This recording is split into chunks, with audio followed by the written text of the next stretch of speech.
क्या हर किसी की मौत कत्ल होती है? बीएनएस के सेक्शन 100 के अकॉर्डिंग जब किसी की डेथ हो जाती है किसी दूसरे पर्सन के एक्ट की वजह से, और वह एक्ट उस पर्सन ने इंटेंशनली डेथ कॉज करने के लिए किया था या फिर इंटेंशनली बॉडी पे ऐसी चोट पहुंचाने के लिए किया था जिसकी वजह से डेथ हो सकती है, या फिर वह पर्सन जानता था कि उस एक्ट की वजह से उस पर्सन की डेथ हो सकती है, तो ये कल्पेबल होमिसाइड कहलाता है। फॉर एग्जाम्पल, अगर ए ने कोई गड्ढा किया और उसको प्लेन करने के लिए उसके ऊपर कोई स्टिक रख दी, और ऐसा उसने इसलिए किया ताकि वह जेड की डेथ कॉज कर सके, या फिर उसको पता था कि इसके अंदर गिरने से जेड की डेथ हो सकती है और जेड की डेथ उसके अंदर गिरने से हो भी जाती है, तो यह कल्पेबल होमिसाइड कहलाएगा।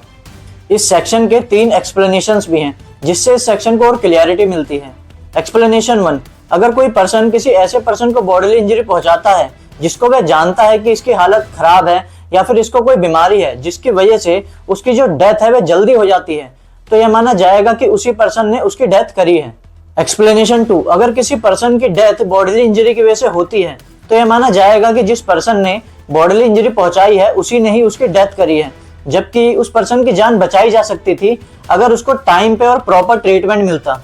एक्सप्लेनेशन 3, अगर किसी बच्चे की डेथ मदर के वॉम्ब में ही हो जाती है, यानी कि मदर के पेट में ही हो जाती है, तो ये कल्पेबल होमिसाइड नहीं कहलाएगा। लेकिन अगर उस बच्चे का बॉडी का कोई भी पार्ट मदर की वॉम्ब से बाहर आ जाता है पैदा होते टाइम पे, जबकि उसने अभी तक सांस नहीं लिया है या अभी तक पूरा पैदा नहीं हुआ है,